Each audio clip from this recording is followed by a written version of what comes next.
Hello everyone, myself Dr. Vijay Kumar, Assistant Professor in Geology. Today we will discuss about what existed in universe and Earth.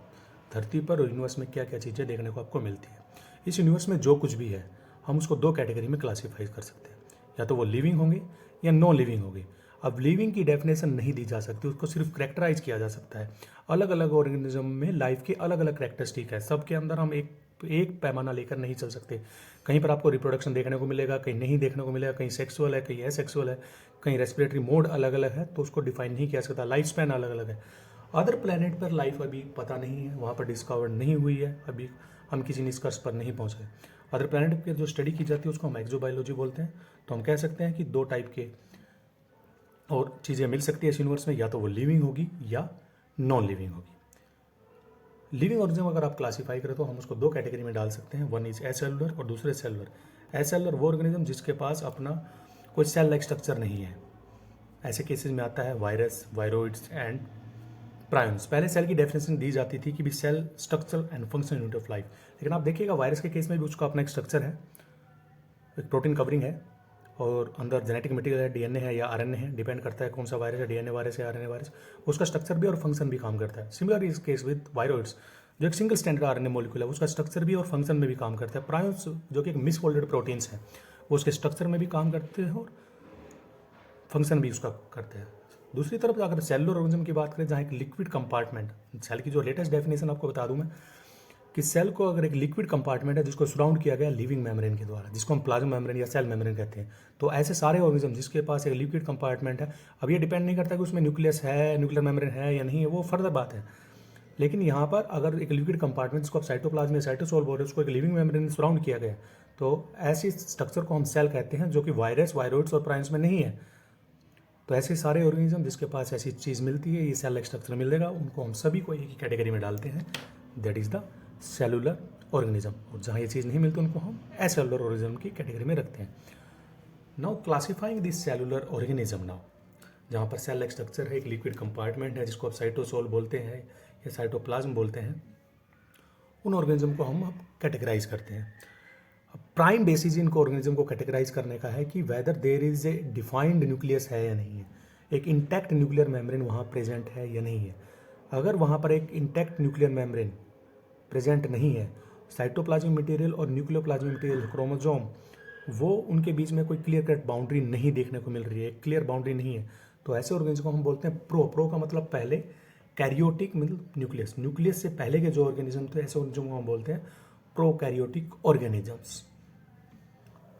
दूसरी तरफ आते हैं you karyotes. You का मतलब है true और canyon का मतलब है न्यूक्लियस। जिन ऑर्गेनिज्म में ट्रू न्यूक्लियस आपको देखने को मिले, एक इंटैक्ट न्यूक्लियर मेम्ब्रेन आपको देखने को मिले, ऐसे ऑर्गेनिज्म को हम बोलते हैं यू कैरियोटिक ऑर्गेनिजम्स। वहाँ पर एक क्लियर कट बाउंड्री आपको देखने को नजर आती है इन केसेस में, चाहे वो प्लांट सेल्स हैं, एनिमल सेल्स हैं, वो आगे देखिएगा आप, हम जैसे जैसे अभी क्लासिफिकेशन करेंगे इन ऑर्गेनिज्म की। तो यूनिवर्सल मैटर में लिविंग और नॉन लिविंग, और लिविंग के अंदर सेलुलर ऑर्गेनिज्म या एसेलुलर ऑर्गेनिज्म। और अब हम सेलुलर ऑर्गेनिज्म से बात कर रहे हैं, तो हम कह रहे हैं कि भाई प्रोकैरियोटिक ऑर्गेनिज्म, यूकैरियोटिक, जितने भी प्रोकैरियोटिक ऑर्गेनिजम्स हैं, जैसे मेन एग्जांपल उनमें बैक्टीरियाज का है, वो सारे ही एक किंगडम में आते हैं जिसको हम बोलते हैं किंगडम मोनेरा। जितने भी प्रोकैरियोटिक ऑर्गेनिज्म, चाहे वो ऑटोट्रोप है, हीटरोट्रोप है, एज मल्टी सेलुलर है, single cellular, they all are under one kingdom जिसको हम कहते हैं किंगडम मोनेरा।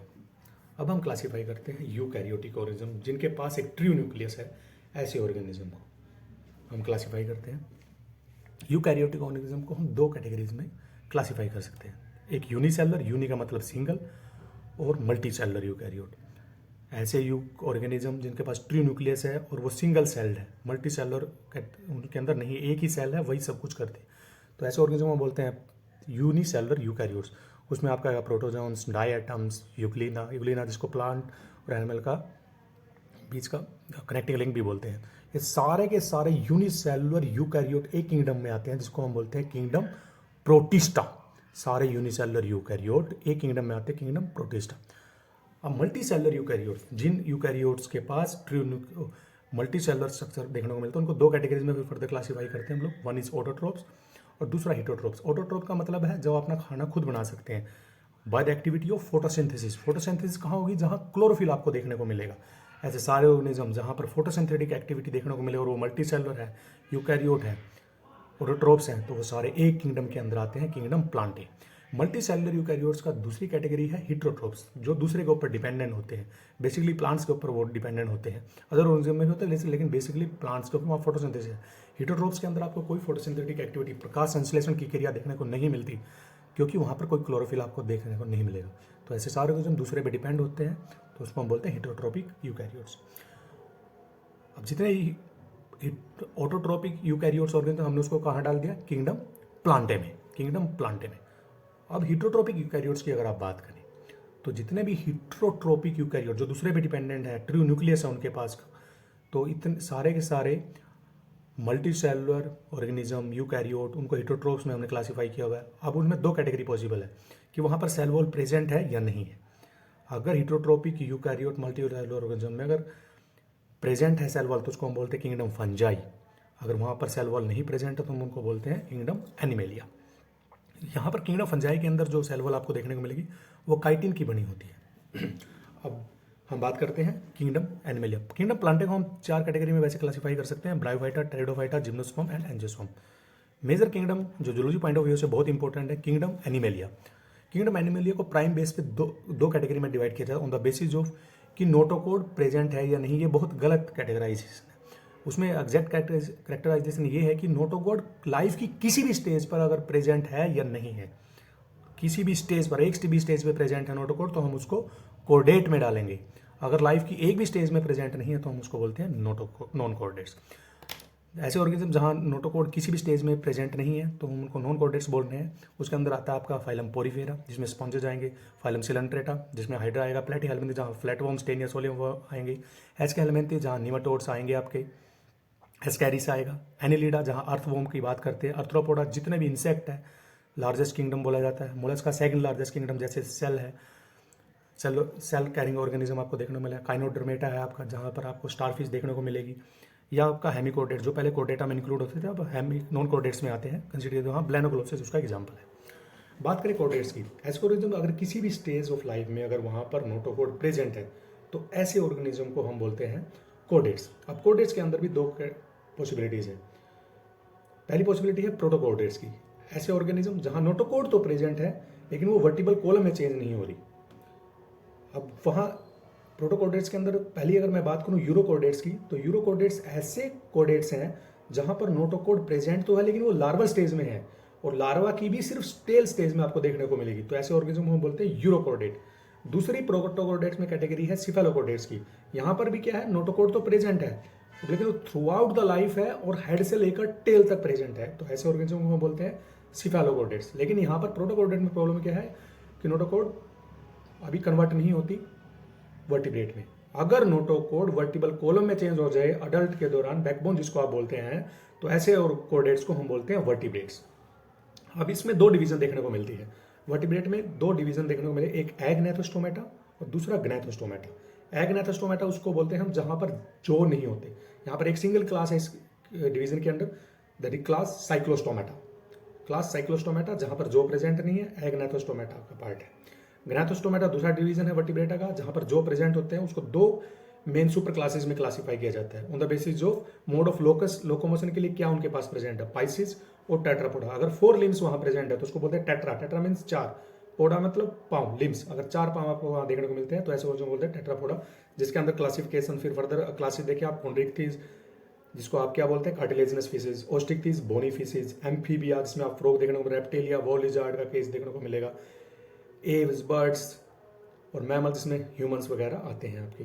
दूसरी तरफ अगर हम क्लासिफिकेशन आप देख रहे हैं आप, तो आप देखिएगा उसमें दूसरी तरफ अगर हम क्लासिफिकेशन देखें आपकी पाइसिस की, तो वहाँ पर कॉन्ड्रिक्थिस और ओस्टिक्थिस जिसमें कार्टिलेजिनस फिश, सॉरी दूसरी जो क्लासिफिकेशन हमारी पाइसिस, कॉन्ड्रिक्थिस और ओस्टिक्थिस देखने को मिले। टेट्रापोडा में आपका एम्फीबियन, रेप्टाइल्स, बर्ड्स और मैमल्स आपको देखने को मिलेंगे।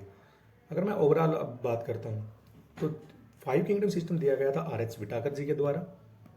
5 किंगडम सिस्टम जो अभी हमने प्रोटिस्टा वगैरह की बात की, आर.एच. विटाकर जी ने दिया। दूसरा हमारा जो इसमें इम्पोर्टेंट बात है हमारी, अब ओवरऑल जब आप इसको देख रहे हैं तो आप देखोगे कि भी सारे के सारे वर्टिब्रेट आपके कोर्डेट नहीं है, कुछ इनवर्टिब्रेट भी है क्योंकि वहाँ वर्टिबल कॉलम चेंज नहीं हो रहा। और दूसरा इंपॉर्टेंट ये है कि सारे के सारे नॉन कोर्डेट्स प्लस कुछ प्रोटोकोर्डेट, कुछ कोर्डेट जिसको हम प्रोटोकोर्डेट बोल रहे हैं, वो सारे इनवर्टिब्रेट में आते हैं। तो all protochordates and all non chordates are invertebrate, क्योंकि वहाँ पर वर्टिबल कॉलम नहीं है। और जो बाकी बच गए वो सारे वर्टिब्रेट, जिसमें आपके पाइसिस और टेट्रापोड्स आते हैं। नाउ आप देखिए, ये पूरा फ्लो चार्ट मैंने आपके लिए प्रिपेयर किया हुआ है।